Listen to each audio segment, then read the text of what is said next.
And welcome back to Life Unrehearsed. Matt Del Vecchio here, specializing in elder care planning and the senior living industry. Thanks for tuning in.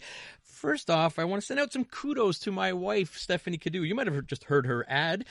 She was prominently featured in La Presse article today on the topic of seniors in transition. Never easy for adults looking to downsize, and we all want to try to stay at home for as long as we can, and the article was about that. And there may be a time where it becomes a little overwhelming and you need to deal with this downsizing. So anyways, the article was just fantastic. Thank you to La Presse, and way to go, Stephanie. Very, very proud of you.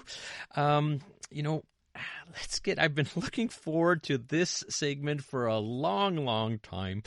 By the way, any fans of the TV show The Bachelor out there? Well, how about The Golden Bachelor? Yep, believe it or not, already the 2-hour season finale of The Golden Bachelor airs this week coming. 72-year-old star Jerry Turner will be handing out the Golden Rose. It really is a sign of the times. And as many of our listeners know, I'm very much involved working with seniors and walk the hallways of well over 100 retirement homes and seniors' residences in Montreal and throughout Canada. And it is clear that romance is still in the air as we age. So I wanted to dig a little deeper by bringing in Dr. Laurie Betito. You know Dr. Laurie. She's a clinical psychologist with an expertise in sexual wellness. She's the author of the book, The Sex Bible for People Over 50, and the co-host of the podcast Passion with Dr. Laurie and John Pohl, and the two-time presenter of TEDx Talks that have garnered over 2 million views. Dr. Laurie, welcome to Life Unrehearsed. So great to be here and talk sexuality with you. Well, how we all know that voice, and so glad you were able to join me, Dr. Laurie. Really appreciate you taking some time here on a Sunday on quite an interesting but important and growing topic. And Absolutely. It seems that romance decreases as we age, but is that truly the case? No. And, like you, I've gone to many seniors' residences. I've done talks since for the last 10 years on aging and sexuality, always with, full rooms of people interested in sexuality and romance. And let me tell you, you look around, you see couples. I hear from people.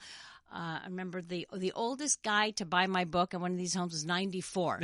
Still active, still multiple girlfriends, and still wanted to know, what else can I try?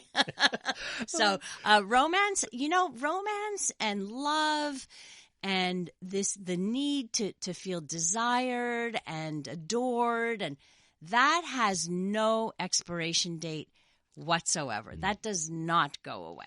We saw in the pandemic how loneliness, right, and isolation affected many people, and especially seniors and older adults. But we are social creatures, like you're saying, and I guess we all desire companionship and socialization throughout our entire lives, Absolutely. Even in our latter years, don't we?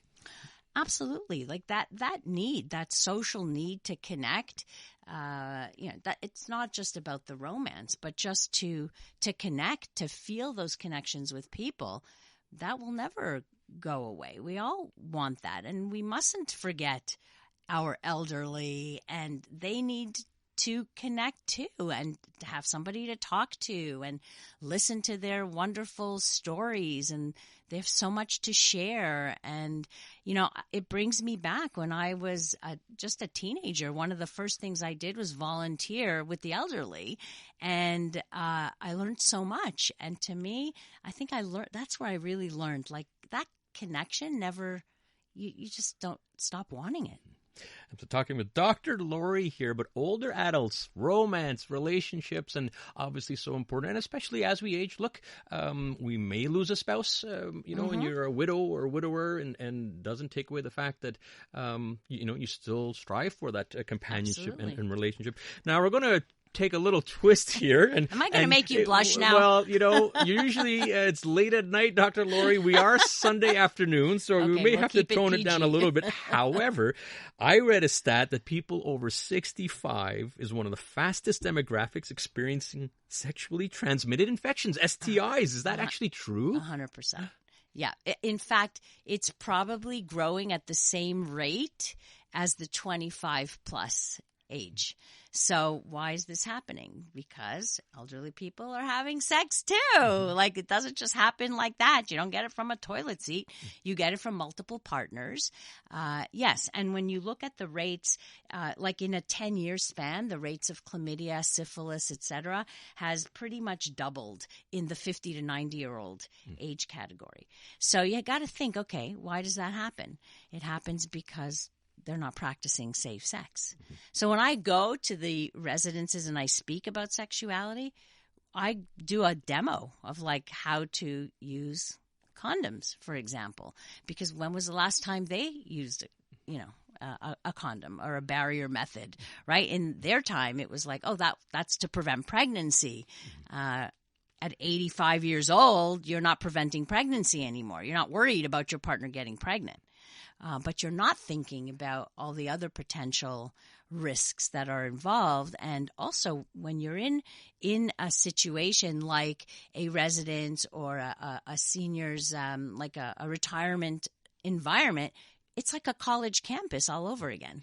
Right? So you have people going from room to room. You have people having multiple partners. So you're going to get the spread of sexually transmitted infections. Right. And STIs, just because you're older doesn't mean you don't have to be responsible. And like you say, they might not, 65 and up have never really had to consider that in their lifetimes when they were younger. So, yeah, a bit of a new ball game, but also have to be responsible. Right. And in fact, the new ball game, like when did it all change? Probably about 1998 when Viagra came into the picture. And now you had all the 65-plus-year-olds who were now sexual, anew, right? And so it was like trying it out and whatever it was. So it does coincide with that, the rise of the use of Viagra. Right. We're gonna get back to, let's say we do have a situation of a widow or a widower. What advice can you give to older adults or seniors that might be shy to approach someone that they have interest in? It's not easy, say in your 60s, 70s, or 80s as it was compared to when you were a teenager. Maybe not, but I think sometimes it's easier because as you get older, you have less to lose. Let's say, like, you have less filter, less care you're going to be more bold, let's say, with all the wisdom that you've acquired and what have you, and the sense of like, I don't have time to lose. Let me go out there, right? So maybe less, but again, it's the friendliness.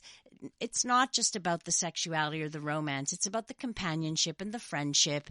And how do you approach somebody who you might want to have a connection with, right? You smile, you start a conversation. There are no expectations. At that point, these are discussions to be had after, like once you establish some kind of connection. Just be yourself. Take it slow. Go at your own pace. And set your boundaries. You don't need to do anything you don't want to do. Yeah, no, very great words of advice here with Dr. Laurie, clinical psychologist. Dr. Laurie has graciously offered to stick around here. We do have to head out to traffic. But when we come back, we're going to broaden the topic up, Dr. Laurie, and we're going to talk about relationships in general. Maybe your relationship is in a bit of a funk. Maybe it needs some spicing up, or perhaps you find yourself not in a relationship at all, and, it's holiday season approaching, could be lonely time. So we want to get some words of advice. And welcome back to Life Unrehearsed. Matt Del Vecchio here, watching Dr. Laurie sway back and forth to the amazing song. And I am with Dr. Laurie, clinical psychologist. We all know her from Passion, and we just talked about older adults and romance. Well, we're going to switch gears a little bit, and we're going to talk to Dr. Laurie about relationships in general. And so let's just start with, what are the key ingredients for a successful relationship?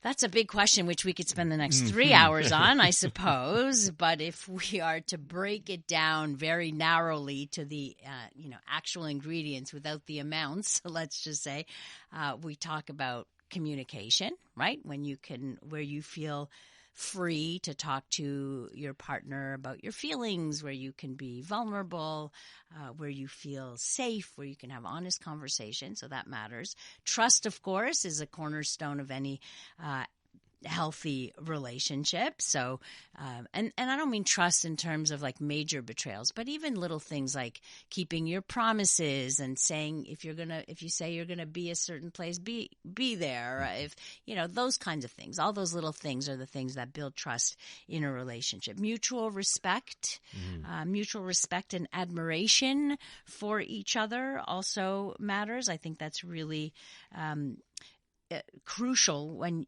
talking about treating your partner with kindness and compassion and empathy.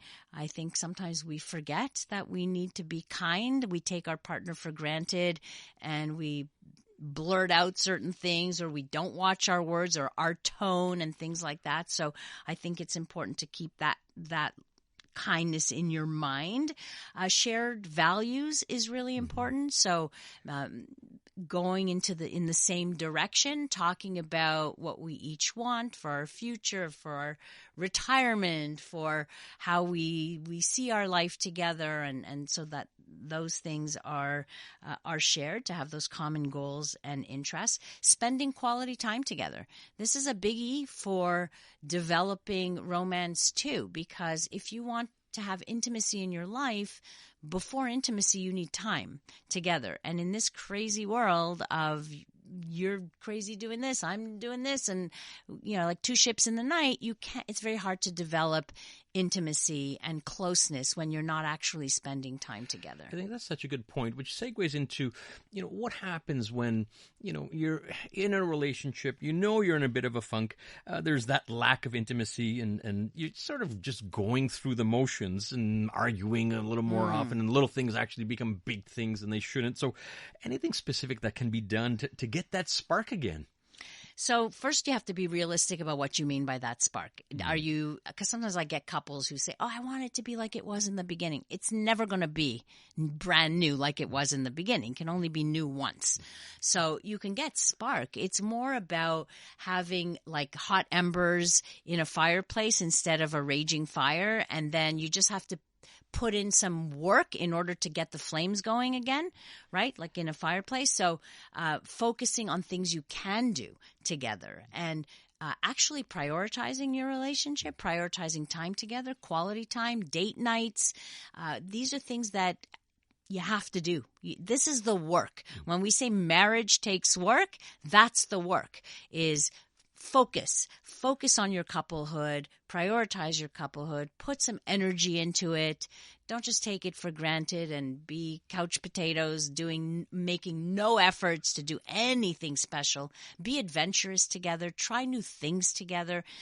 In terms of spark, you want to create some passion outside of the relationship that it kind of travels back into the relationship. So trying new things together, traveling together, trying new recipes together. Anything new can bring in some of that back into the relationship. Listening to Life Unrehearsed, and Matt Del Vecchio here. That's Dr. Laurie Betito, clinical psychologist. Many of us know her as Dr. Laurie. Excellent words of advice there, Laurie. And we're approaching holidays. We're already starting it, and it can be lonely for some people, especially if you don't have a companion.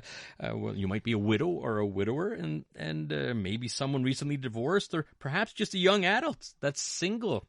So, there's a few different scenarios there. Can we generalize? What can individuals do to be less lonely during the holidays?